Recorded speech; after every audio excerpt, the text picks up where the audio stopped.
Good evening, viewer, and welcome once again to Real Talk Show hosted by Violet Mbiti, which highlights the continent's most dazzling changemakers who have great stories to tell about Africa.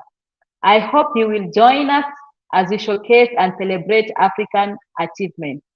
So today I'm privileged to be joined by Ger, who's from Biesshop Consulting, who's going to share with us his journey, even to where he is now as the founder of Biesshop Consulting. So welcome to the studio, Ger. Very much, Violet. Yeah, sorry for the interruption that happened. It's because of the rain, sir. No worries, that is understood. It's understood. Yes, so kindly share with us your background to where you are now, because we know very clearly that you just didn't start consulting at at Of that course. yes. So kindly share with us your story. All right. So my name is Ger Odock. That is my name. And I'm last born in a family of 6. I was born and bred in Nakuru, work professionally in Nairobi, and schooled across Nakuru and Nairobi. So in terms of education, I've studied development programming, particularly sociology, but I've also done project management in terms of components to do with how you run projects, how you design projects, how you conceptualize projects. So basically, my schooling and my education is predominantly around development programming or working with non-state or non-governmental organizations for that matter.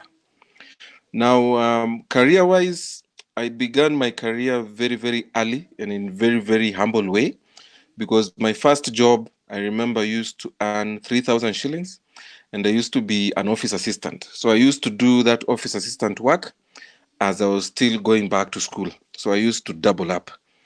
So the reason why, somebody might ask, the reason why you would double up when you're already in school was that there are some things that I thought in life I'm not going to get them in a classroom setting. A lecturer is not going to teach me, a parent is not going to teach me. I have to make an extra effort to learn how to do them. So when I was working as an office assistant, as much as I was helping to clean the offices, after cleaning the offices in the morning at around 10 up to 4 p.m., I had enough time to understand what the programs were and the program teams were doing.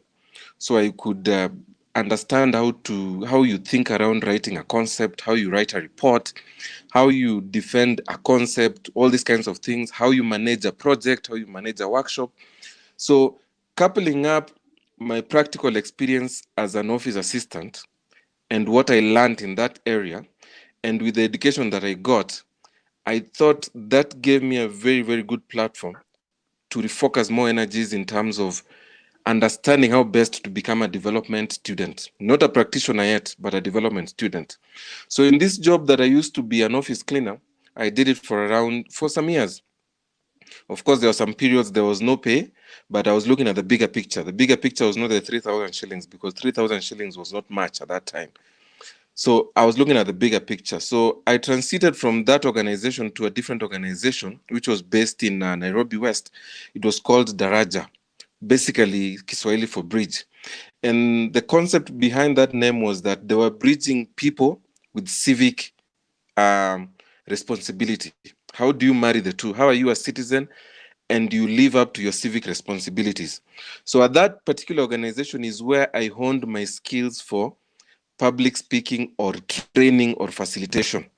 Because when I joined that organization, the person who was in charge of the programs got pregnant. So somebody had to hold that position. So I held it for around 3 months.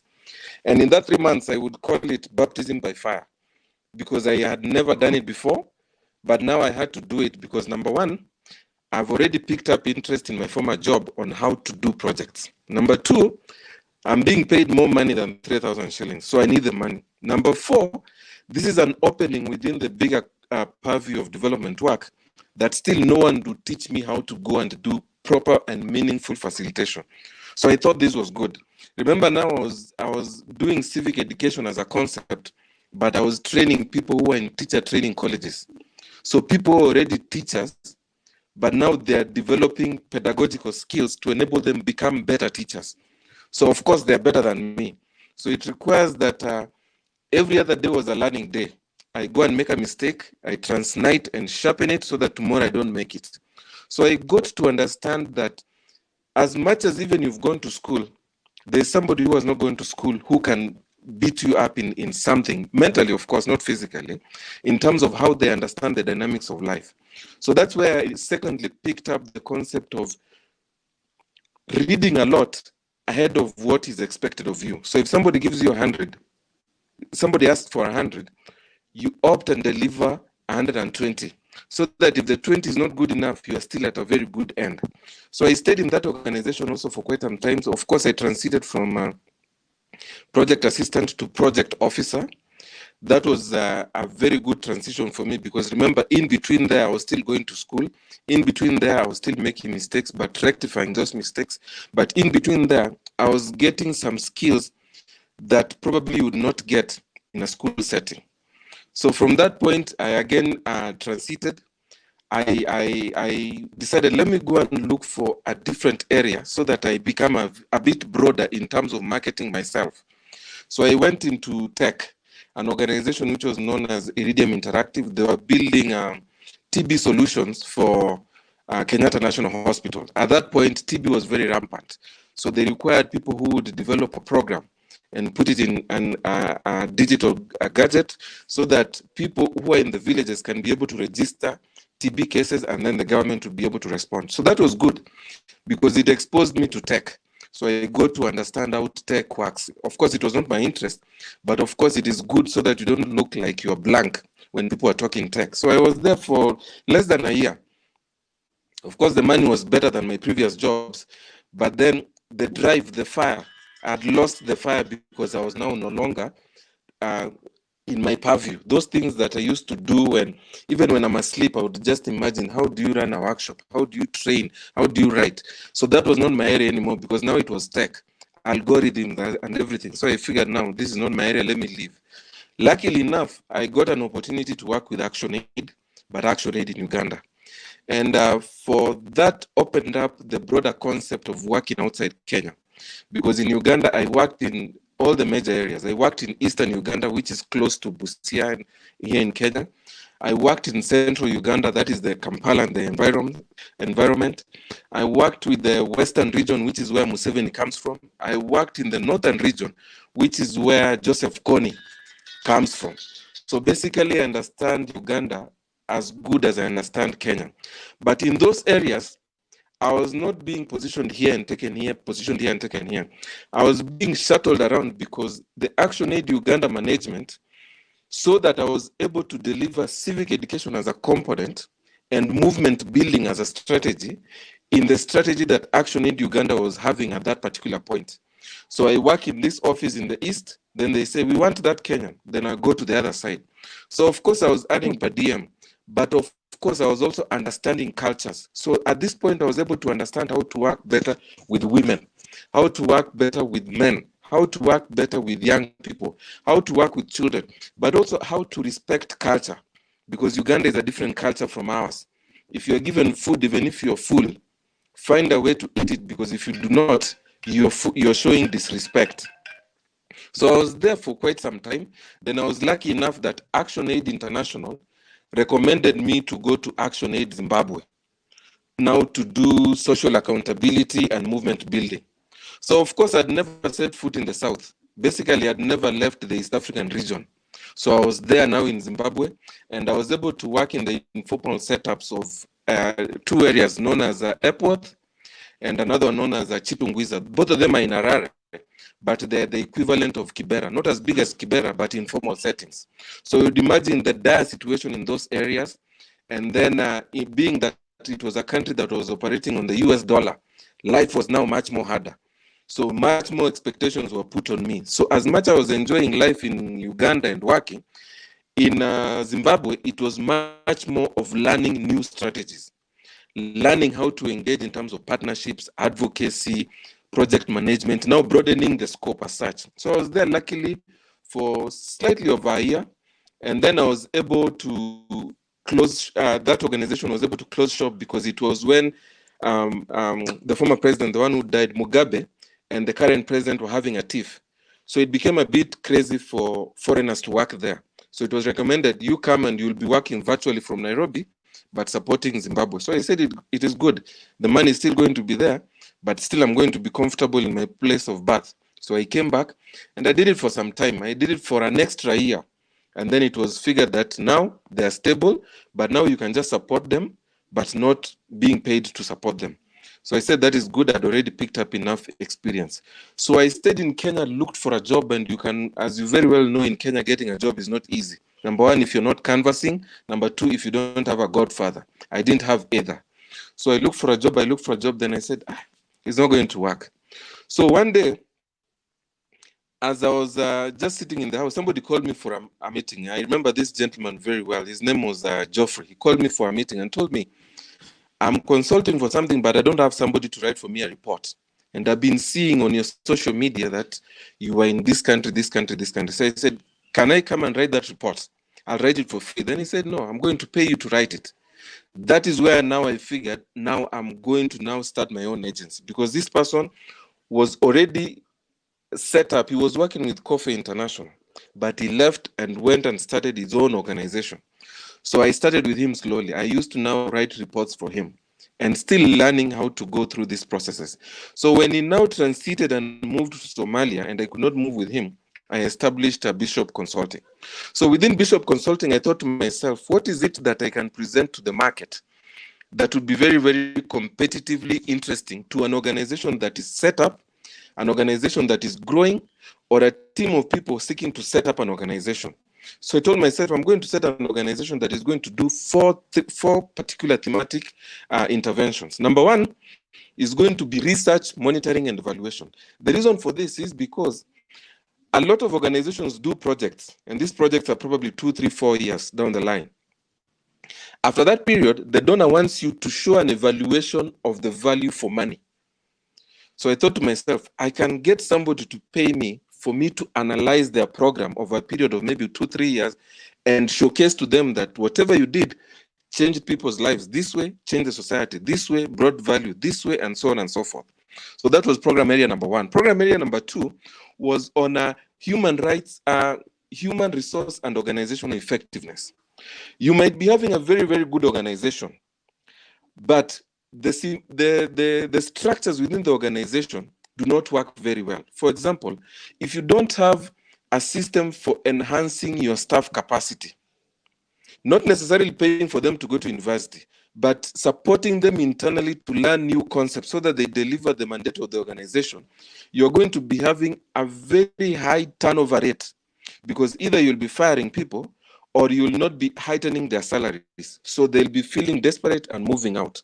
So I thought to myself, I can come in and help organizations in terms of organizational development capacity. How do I support you to develop operational documents, the human resource documents, the financial manuals, the strategic plans, and so on and so forth?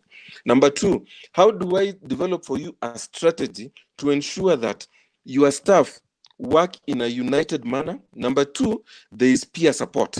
So that was what was meant when I came up with that program, number two. Number three was the common one, training and capacity building.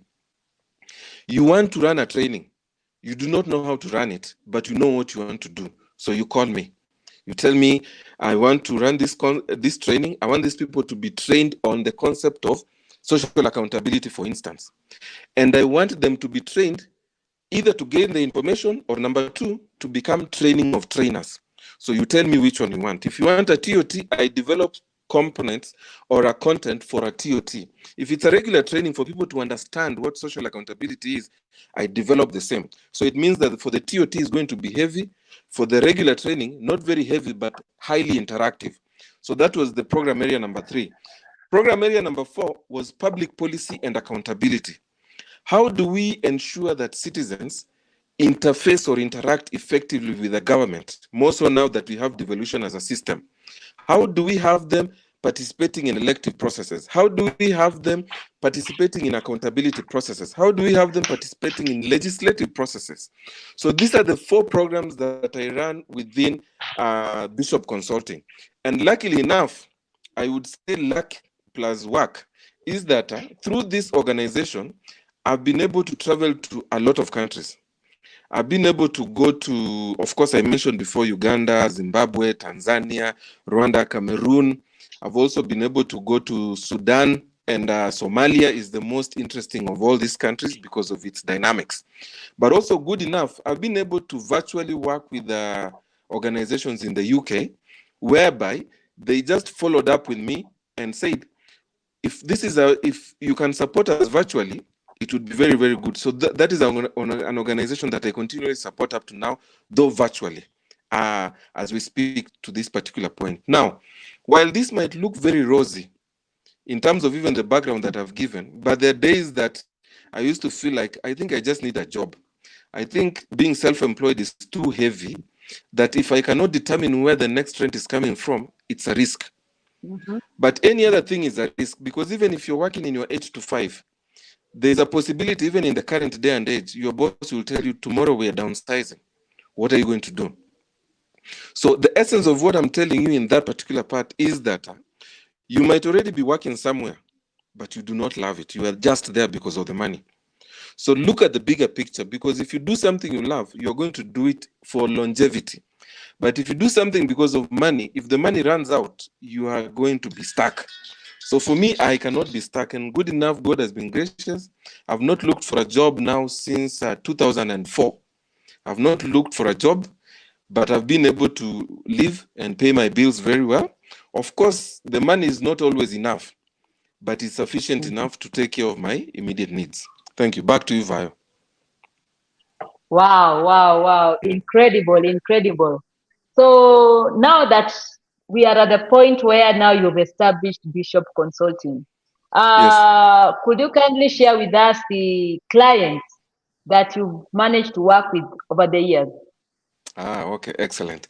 Now, I've worked with quite a number of clients. I hope I don't do disservice if I don't mention a client here, but I hope they're going to forgive me in that regard. Number one, I've worked with the Eco Network Africa, which is a women-centric organization based here in Nairobi. I've worked with them on issues of project evaluation, and currently we are working around doing an evaluation in Narok County on the impact of FGM and teen marriages on women and young girls. I've also worked with Muhuri. Muhuri is an organization based in Mombasa, which works around human rights issues. I've worked with Girls Not Brides, the same, they also work on human rights issues. I've worked with the White Ribbon Alliance. I've worked with the Y Act. I've worked with Watoto Alwanga, based here in Nairobi as well. I've worked with the government of Somalia. I've worked with the SOS. I've worked with Action Aid, as I mentioned before. I've worked with the HIAS, which is a refugee-oriented organization. They support refugees settled here in Kenya. I've worked with the Women Wellbeing, which is a UK organization.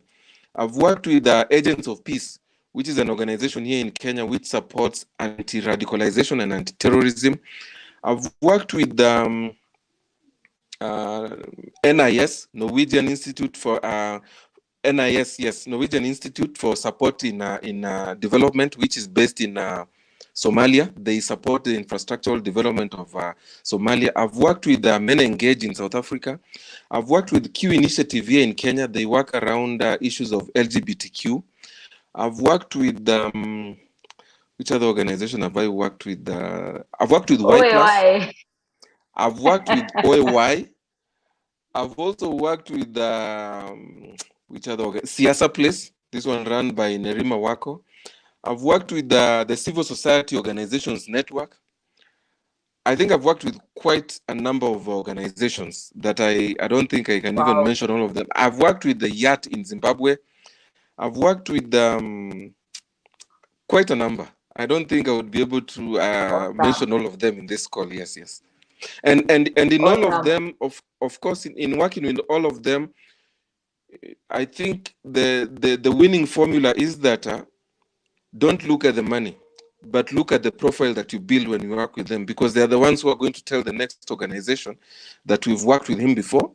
Or when the next organization is asking for a recommendation, you can say, ask this organization and this organization, then they're going to recommend you very well. So I think the bigger issue is not to look at the money. Of course, the money is important, but the bigger picture should be the image and the brand that you're building. That is the one thing that you take years to develop and a very short period of time to destroy. Oh, wow, wow, wow. So, viewer, as you've heard from Ger, you've heard the incredible work that he has done. And he has also helped me in my consultancies. So I've also paid him in some of the work that I've done. So I'm also one of his clients, and he's just incredible. So, Ger, if there is a viewer who's watching you right now and they'd like to get in touch, so how can they get in touch with you? Okay, the quickest way to get in touch with me right now is, number one, through social media, whereby on Twitter I'm on at Biesshop_Consulting, and on a personal level I'm at Biesshop. That is also Twitter. But the most opportune way is the phone call. If you do the phone call, it will be very easy for me because I'm highly mobile most of the time. So my number, would I give my number here? Yeah, just give your number.